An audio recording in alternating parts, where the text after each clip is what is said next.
All right, let's dive into DeepSeek, this Chinese AI app. Everyone's talking about it. We've got news, tech reports, and even, what people are saying online.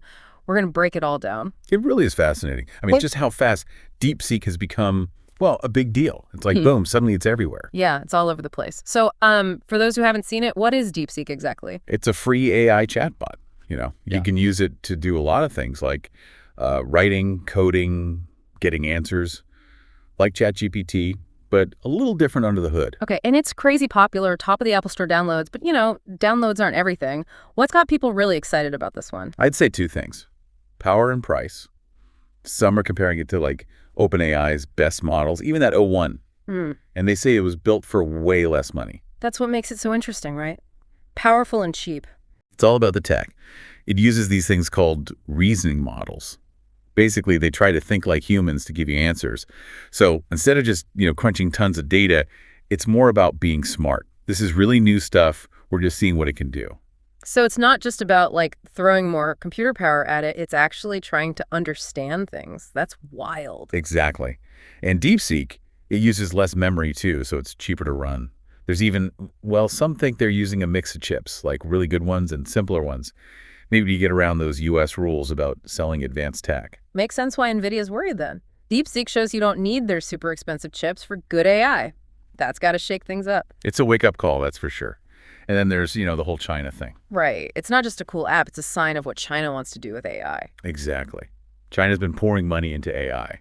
And, well, DeepSeek is like their dream coming true, a real challenge to the U.S. So this success, especially for a Chinese company, makes you wonder about censorship.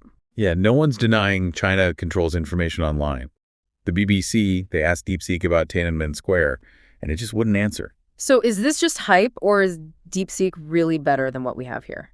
It's definitely something to watch. Powerful, yes, but these restrictions, they might hurt it globally. But some experts think, the basic model, it was trained on real information. They just added a censorship layer on top. That control over information makes the founder, Liang Wenfeng, even more interesting. He's basically the face of Chinese AI now, but we know so little about him. He's a bit of a mystery, yeah. Strong background, engineering, computer science, even worked in finance. Bright guy, clearly. And ambitious. He said, quote, "China's AI cannot remain a follower forever. He wants DeepSeek to be an innovator, not just copying others." Strong words. And it shows how China's tech world is changing. They're not happy just following the West anymore. And they're making an impact. Look at Nvidia. Their stock took a huge hit. Biggest single-day loss ever in the U.S. DeepSeek being so cost-effective, it's a threat to those expensive chips Nvidia sells. Ouch. Bet someone there is regretting not buying a stress ball. But it's not all good news for DeepSeek, right? There are concerns, especially about data privacy. Right. Australia's science minister, they're worried about how open DeepSeek is with their data.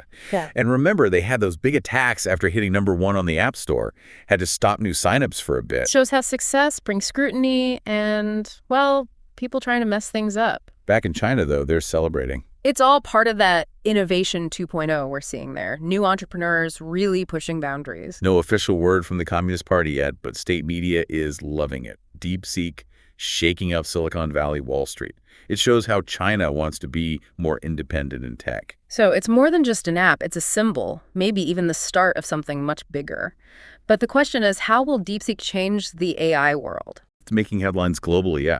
But it's kind of cool to see how it's being used in China, too. Is it actually changing how people live their lives there? It seems like it. I mean, from what I've seen, they're using it all over the place. Education, for one. Students are using it to write essays, even to solve math problems. Businesses, too. Yeah. Automating stuff, trying to be more efficient. Think customer service bots, data analysis, even marketing. And then there are artists, writers, using it for creative stuff, experimenting. It's like the whole country is testing out AI, and DeepSeek is leading the way. The government, they see this as like a way to boost the economy. That's a big difference from how we see AI in the West, right? Here, it's more about ethics, worrying about jobs disappearing. We're a bit more, careful, maybe even skeptical about new tech, especially something this big. We're also talking a lot about, how AI could make inequality worse. Like two different ways of thinking about technology. China, they're optimistic, ready to see the good stuff, even if there's some risk. Speaking of risk, we talked about Nvidia, but what about the rest of the market? DeepSeek's got to be shaking things up. Total shockwaves. I mean, this new company comes in and disrupts everything. A lot of companies are rethinking their whole strategy. Huh. Investors are definitely nervous. Yeah, it's a wake-up call for anyone who's gotten lazy. Yeah. Innovate or die, right? And it shows those worries about the U.S. losing its edge in AI are real. DeepSeek proves China can build world-class tech. Disruption in action shows that innovation can come from anywhere. So what about the big guys? Google, Microsoft, how have they reacted? Oh, they're paying attention, that's for sure. Yeah. Both are pouring money into their own AI research, probably scrambling to figure out how to compete with DeepSeek. This kind of competition, it could lead to some amazing new stuff. Maybe we'll see a ton of new AI tools coming out soon. A global AI race, all because of DeepSeek. But we got to remember, this app, it comes from a specific place, a specific culture, a specific government. That's important, yeah. DeepSeek, it was developed with the Chinese government's values, their priorities. And that's going to affect how it plays on the world stage. It's not just, a neutral tool. It reflects their ambitions, even their fears. A country trying to find its place in a changing world. Which brings us back to, censorship, data privacy. Exactly. It's a tough question. Right. How do we get the good parts of AI without, giving up our freedoms?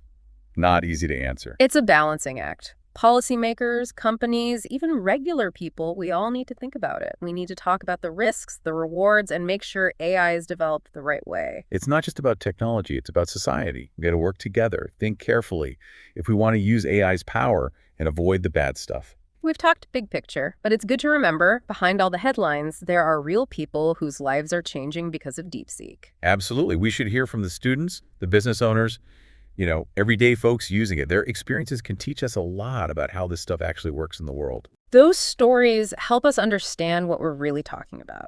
Technology isn't just, numbers and code. It's about how it affects people. And those stories can also show us, maybe some things we didn't expect. Help us make better rules, better guidelines.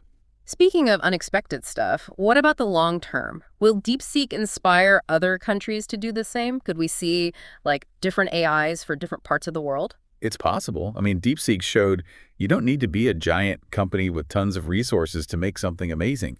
So yeah, maybe other countries will start investing more in their own AI. A more diverse AI world. But what about working together?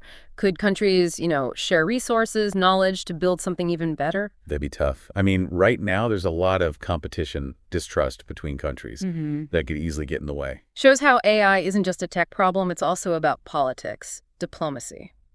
Before we finish, I want to go back to Liang Wenfeng, the guy who made DeepSeek. He's such an interesting guy, but we barely know anything about him. Even with all this attention, he's still a mystery. I'd love to know, what drives him, what he thinks about the future, about the ethics of all this. What keeps him up at night? We've talked about DeepSeek's impact on the world, but what about its impact on him? That's a story waiting to be told. If we understood him, we'd understand a lot more about what's shaping AI. It's a reminder that behind all this amazing tech, there are people driven by passion, ambition, a desire to change the world. And those stories, they help us understand how society changes, how we all move forward. The DeepSeek story, it's not over. It's going to keep changing, evolving. Who knows what'll happen? Yeah, and as we try to figure out what this all means, we got to remember the future of AI isn't set in stone. We all have a say in it. We've covered a lot, but the big question is, what can we actually do to make sure AI is a good thing? Yeah. It's easy to feel overwhelmed by it all, but I really think, even small things can make a difference. Yeah, I agree. And it starts with knowing what we're talking about. The more we learn about AI, what it can do, what it can't, the ethics, the better we'll be able to talk about it and push for responsible development. So step 1, learn about AI. What else? Support the good guys. There are organizations out there, working on ethical AI, data privacy, algorithmic bias, the impact on jobs. Find them, get involved, maybe even donate. Putting our money where our mouth is. And of course, being careful about the companies we support, especially how they use AI. Definitely. And don't forget, your voice matters. Talk to people about this stuff. Share your concerns online and demand transparency from those who are building AI. We need to hold them accountable, make sure they're thinking about, the human side of things. Like we said, AI is a tool. And any tool, it can be used for good or bad. It's up to us to make sure it helps people. That's a good point. We're not just watching this happen. We have a choice, a responsibility to shape AI so it reflects our values. And education is key. We got to make sure the next generation knows how to handle this AI-driven world. Yeah, absolutely. Critical thinking, understanding the digital world, ethical reasoning, these are important for everyone, not just tech people. We need people to be informed, to think for themselves, to make good decisions about their lives and their communities in this new world. Honestly, this whole deep dive into DeepSeek, China's AI, it's got me feeling excited, but also a little worried. So much potential, but we got to be careful, develop it responsibly. Same here. It's like DeepSeek's story is the story of AI itself, All right, me. full of promise, but also some dangers. What we do now will determine how it affects us, our kids, everyone. So let's keep asking questions, keep pushing back, keep demanding better from ourselves and from those who are building this future. Let's work towards an AI that helps people, makes communities stronger, and makes the world a fairer place. That's something worth fighting for. Thanks for joining us on this deep dive into DeepSeek. Keep learning, keep questioning, and keep exploring. And maybe start learning some Mandarin just in case. Haha, good advice. That's all for this deep dive, folks. We'll catch you next time.